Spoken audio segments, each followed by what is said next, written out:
Assalamualaikum warahmatullahi wabarakatuh.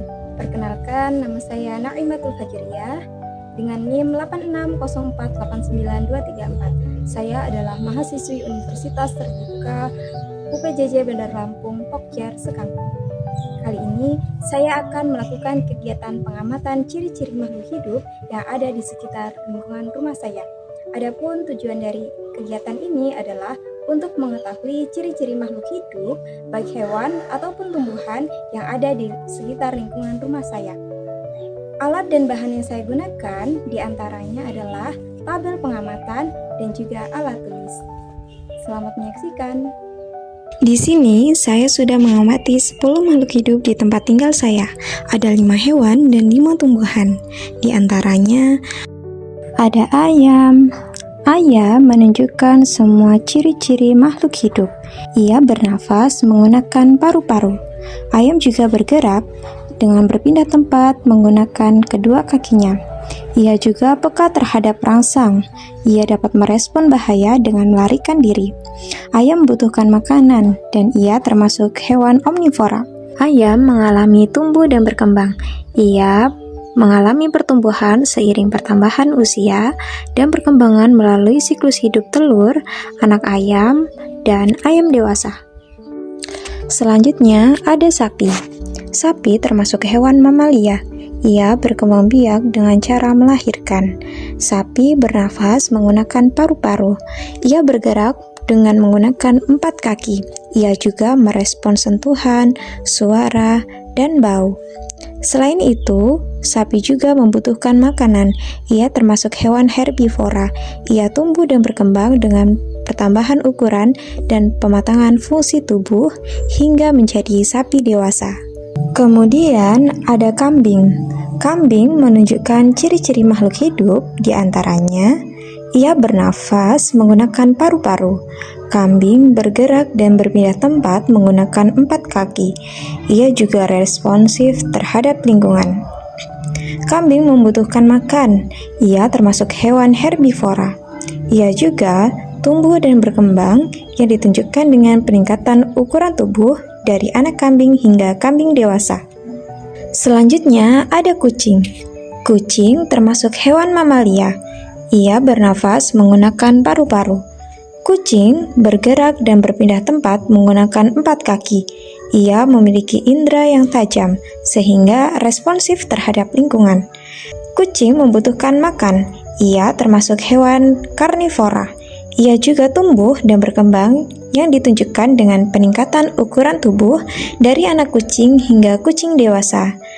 Dan perkembangan kucing ditunjukkan dengan perubahan kematangan fisik dan fungsi organ. Kemudian ada juga burung. Burung bernapas menggunakan paru-paru dan dibantu dengan kantong udara.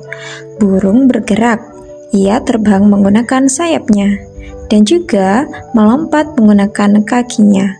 Burung memiliki indera yang tajam sehingga ia peka terhadap rangsang. Burung membutuhkan makan. Ia termasuk hewan herbivora. Burung berkembang biak dengan cara ovipar.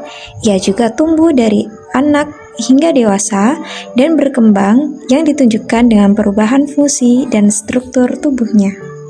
Selanjutnya, tumbuhan. Di sini ada pohon buah naga. Pohon buah naga bernafas dan melakukan pertukaran gas di malam hari. Ia memerlukan makanan dengan membuatnya sendiri melalui fotosintesis pada batangnya yang hijau. Pohon buah naga juga melakukan gerak tropisme seperti tumbuh menjalar dan nasti seperti mekar bunga di malam hari. Ia juga bereaksi terhadap cahaya, air, dan sentuhan. Pohon buah naga juga tumbuh dan berkembang yang ditandai dengan ukuran batang, munculnya akar, sulur, kuncup, bunga, dan buah. Kemudian ada pohon kakao. Pohon kakao menunjukkan ciri-ciri sebagai berikut. Pohon kakao bernafas dengan melakukan pertukaran gas melalui stomata, terutama pada daun. Ia membuat makanan sendiri melalui fotosintesis pada daunnya. Pohon kakao melakukan gerak higrokopis dan tropisme. Ia juga bereaksi terhadap cahaya, air, kelembapan, dan gravitasi. Pohon kakao tumbuh dan berkembang yang ditandai dengan pertambahan ukuran batang dan cabang, hingga munculnya bunga dan buah. Selanjutnya, ada pohon jambu air. Pohon jambu bernafas dengan melakukan pertukaran gas melalui stomata pada daun. Ia membuat makanan sendiri melalui fotosintesis pada daunnya. Pohon jambu melakukan gerak tropisme dan gerak tikmonasti, seperti pembukaan stomata. Ia juga bereaksi terhadap cahaya, air, kelembapan, dan gravitasi. Pohon jambu mengalami pertumbuhan yang ditandai dengan pertambahan ukuran dan volume. Ia juga berkembang yang ditandai dengan terbentuknya bunga dan buah. Selanjutnya ada pohon pepaya. Pohon pepaya bernafas dengan melakukan pertukaran gas melalui stomata pada daun dan lentisel pada batang. Ia membuat makanan sendiri melalui fotosintesis pada daunnya yang mengandung klorofil. Pohon pepaya melakukan gerak tropisme seperti akar menuju air dan batang menuju cahaya. Ia juga bereaksi terhadap cahaya, air, kelembapan, dan gravitasi. Pohon pepaya mengalami pertumbuhan dengan batang yang tegak lurus. Ia juga berkembang yang ditandai dengan terbentuknya bunga dan buah. Dan yang terakhir ada pohon sawo. Pohon sawo bernafas dengan melakukan pertukaran gas melalui stomata pada daun dan lentisel pada batang yang sudah tua. Ia membuat makanan sendiri melalui fotosintesis pada daunnya dan akar serabut yang menyerap air dan mineral dari tanah. Pohon sawo melakukan gerak tropisme dan geotropisme positif. Ia juga bereaksi terhadap cahaya, suhu, dan kekeringan. Pohon sawo mengalami pertumbuhan dengan menjadi pohon yang besar dan rindang. Ia juga berkembang yang ditandai dengan terbentuknya bunga dan buah.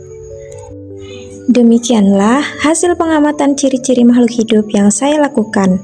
Meskipun antara hewan dan tumbuhan memiliki ciri yang berbeda, tetapi antara keduanya tetap menunjukkan ciri-ciri makhluk hidup pada umumnya. Mereka bernafas, perlu makan, bergerak, peka terhadap rangsang, tumbuh, dan berkembang. Sekian dari saya, semoga bermanfaat ya. Wassalamualaikum warahmatullahi wabarakatuh.